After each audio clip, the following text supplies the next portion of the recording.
நீங்க என்னடானா வெனிசுலா அதிபரை அமெரிக்கா அதிபர் தூக்கின்னு போயிட்டானா, அதனால இவர் தமிழ்நாட்டில் போராட்டம் பண்றான். எங்களை என்ன பைத்தியக்கார முட்டாள் மாதிரி தெரியுதா உங்களை பார்த்தா, இல்ல கேனப்பை மாதிரி தெரியுதா? நீ பேடுற கக்கூச அள்ளிக்கிட்டு, நீ போடுற குப்பியை அள்ளிக்கிட்டு, நீ போடுற மேஸ்கின் அந்த லேடிஸ் யூஸ் பண்ற அதெல்லாம் கையில வச்சு அள்ளிக்கிட்டு, இல்ல எங்களை என்ன முட்டா பசங்க வச்சுட்டு இருக்கீங்களா?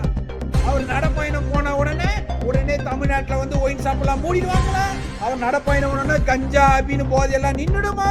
சட்ட ஒழுங்கு பாதுகாத்துருமா? எங்கெல்லாம் பார்த்தா அவங்க எல்லாம் முட்டாள் மாதிரியே இருக்கா? தமிழ்நாட்டில் வாழ்றோம்னா குருமுட்டை மாதிரி தெரியுதா அவங்க கணக்குலாம்?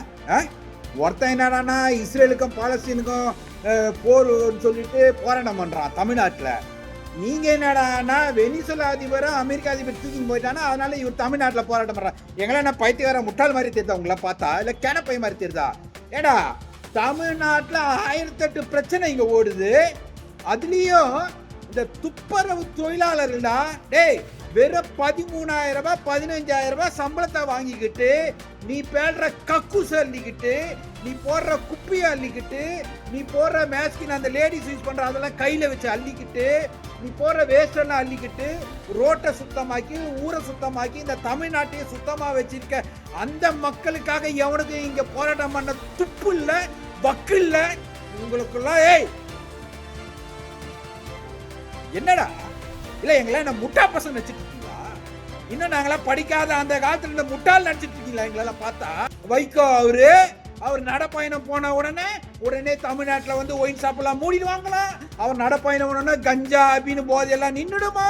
சட்ட ஒழுங்கு பாதுகாத்துருமா? என்ன முட்டா பையன் நினைச்சிட்டு இருக்கீங்களா? எங்களெல்லாம் இல்ல முட்டா பையன் நினைச்சிட்டு காலில இருந்து வயிறு எரியுது இந்த போராட்டத்தெல்லாம் பார்த்தா. காலில இருந்து கொதிச்சு போய் உட்காந்துருக்கேன் நான். இல்லடா எங்களெல்லாம் பார்த்தானே கேனப்பை மாதிரி தெரிஞ்சாடா உங்களுக்குலாம்? எத்தனை நாளடா போராடுறாங்க இந்த துப்புரவு தொழிலாளர்களுக்கு? சொல்லுடா எத்தனை நாளா போராடுறேன்? எவனாச்சும் அவங்களுக்கு ஆதரவு தெரிவித்து போராட்டம் பண்ணீங்களாடா? நான் உனக்கு கேட்கிறேன், உங்களை எல்லாம் அரசாங்கத்தை சேர்த்து கேட்கிறேன். அரசு ஊழியர்களுக்கு அந்த ஓய்வூதிய திட்டத்தை அறிவிச்ச முதலமைச்சர் எத்தனை 1000 கோடி செலவாகும் ஆகுமா? ஏன் இவங்களுக்கு வேலை பர்மனன்ட் பண்ணி கொடுக்க கூடாது? மாணவர்கள் லேப்டாப் பல 1000 கோடி, அந்த பல 1000 கோடி சில கோடி ஏன் இவங்களுக்கு மாச சம்பளமா கவர்மெண்ட் பர்மனன்ட் பண்ணக்கூடாது? நாட்டையும் வீட்டையும் சுத்தமா வச்சுக்கிறவனுக்கு இங்க மரியாதை கிடையாது. கொள்ளை அடிக்கிறவனுக்கும் கொலை பண்றவனுக்கும் கற்பழிப்பு பண்றவனுக்கு மட்டும்தான் இங்க எல்லாம் இல்ல. உங்களுக்கு எல்லாம் வெக்கம் மானம் சூடு சொரணை ஈனம் எதுவுமே இல்லையாடா? போராட்டம் பண்றீங்களே, உங்களை தான் கேட்கிறேன். ஏண்டா உனக்காக கஷ்டப்படுற அந்த ஏழைகளுக்கு, அதாவது எங்க எவ்வளவு கஷ்டம், இந்த குப்பையை பிரிச்சு எடுக்குதுங்கல்ல, அதோட கஷ்டம் என்னன்னு தெரியுமாடா உங்களுக்குலாம்? தெரியுமாடா? நின்னு பாத்திருக்கடா? வாடா என் கூட வாடா. குப்பையாண்டா ஏறி நின்னுக்குன்னு, இந்த குப்பை நல்ல குப்பை, இந்த குப்பை கெட்ட குப்பை, இந்த குப்பை நாத்தச்ச குப்பை, அதுல கக்குச தொடச்சு போட்டவனும் இருக்கான், கருமத்தை போட்டவனும் இருக்கான், கண்ட கருமத்தை போட்டவனும், இதெல்லாம் கைய வச்சு ஆள்றாங்கடா. அந்த மக்களுக்காக நீ போராடினா நீ யோகிய மானஸ்தன். மக்களுக்காக சேவை செய்யற நீ சேவக நான் சொல்லுவேன். எங்கேயோ நடக்கிற ஏதோ ஒரு விஷயத்துக்கு இங்க சீட் போடுறீங்களா? நீங்க போராட்டம் பண்ணா நாங்கள நம்பிடுவோமா? நாங்கள முட்டா பசங்களா, கேன பசங்களா? ஏண்டா நீங்க கேன பசங்க, நாங்கள கேன பசங்களா? நீங்க வெனிசுலா அதிபருக்கு நீங்க இது பண்ணிட்டா, இங்க இஸ்ரேலுக்கு எதிராக போராட்டம் நடத்திட்டா, கிறிஸ்டின்ஸ் முஸ்லிம்ஸ்லாம் உங்களுக்கு ஓட்டு போட்டு வாராஜன் உங்க தலைமையில தூக்கி வச்சு ஆடுவாங்க நினைப்பா ராஜா. அதெல்லாம் ஒரு காலம். தெளிவா இருக்காங்க, இஸ்லாமியர்களும் தெளிவா இருக்காங்க, கிறிஸ்டின்ஸும் தெளிவா இருக்காங்க. யாருக்கு ஓட்டு போடணும், எவனுக்கு ஓட்டு போடணும், எவன் நல்லவன் எவன் கெட்டவன் அவங்களுக்கு தெரியும். புரிஞ்சுச்சா?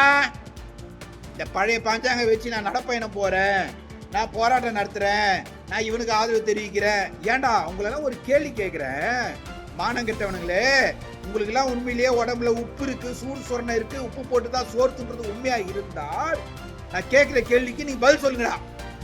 இப்போ ஒரு பையனை பங்களாதேஷா அதுல அடிச்சு கொளுத்தி உயிரோட கொளுத்தி எல்லாரும் வீடியோ எடுத்தானே, அப்பெல்லாம் எங்கடா போனீங்க மானம் கெட்டவனுங்களே? ஒரு பொண்ணை கற்பழிச்சு போய் முடிய வெட்டி அது மேல சின்ன தண்ணியை ஊத்தி வீடியோ தமிழ்நாடு ஃபுல்லா உலகம் ஃபுல்லா சுத்துது. அப்ப எங்கடா போனீங்க போராட்டத்துக்கு? ஜாதி மதத்தை விட்டுடா, அவங்கள மனுஷன் தானே.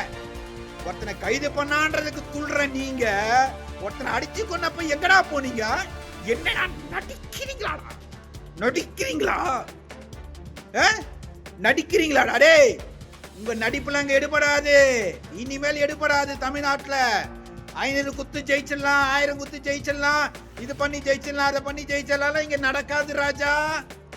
தெளிவா இருக்கான் மக்கள், தெளிவா இருக்கான்.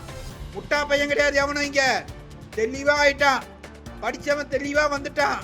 இந்த வருஷம் தெரியும்டா உங்களுக்கு குத்த போற குத்து. நடிக்கிறீங்களே நடிகர்களே, தயவு செய்து அரசாங்கத்துக்கு மனசாட்சின்னு ஒண்ணு இருந்தால், எல்லாத்துக்கும் கோடி கோடியா செலவு பண்ற நீங்க, நூலகம் திறக்க கோடி கோடியா செலவு பண்ற நீங்க, பார்க்குக்கு கோடி கோடியா செலவு பண்ற நீங்க, இந்த மாதிரி அரசாங்க ஊழியர்களுக்கு அதுல கொடுக்க செலவு பண்ற நீங்க, தயவு செய்து உங்களுக்கு மனசாட்சின்னு ஒண்ணு இருந்தால் துப்புரவு தொழிலாளர்களுக்கு வேலையை பர்மனன்ட் பண்ணி கொடுங்க. அவங்க ஒன்னும் 50,000 சம்பளம் கேட்கல சார்.